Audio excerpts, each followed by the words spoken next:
Well, yes, new day and new tariff announcement coming in from US President Donald Trump, who's just imposed 25% tariff on Iran's major business partners or major trading partners. Let's understand where India stands here and what the impact on India is. If you take a look at the India-Iran trade relations, India's exports to Iran in the year 2024 was $1.24 billion.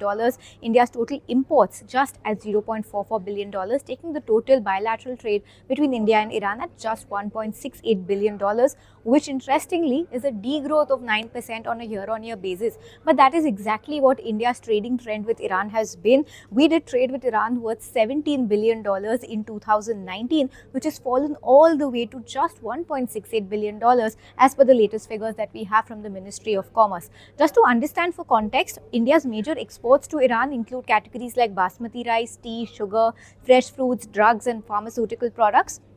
On the flip side, India's major imports from Iran include categories like apples, pistachios, dates and kiwi. But the main question is, how much of India's oil comes from Iran? And you'd be surprised to know it is just 0.04% as of FY25. That is the minuscule amount of oil that India imports from Iran. So absolutely no impact over there. And Iran and Saudi Arabia have in fact lost share to Russia ever since India started getting its major chunk of its oil requirement from Russia.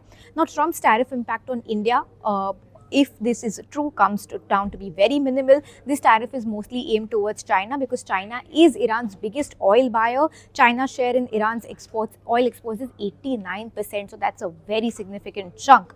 The other main trade relation that India has with Iran is the Chabahar port. Remember, India operates a terminal at the Chabahar port.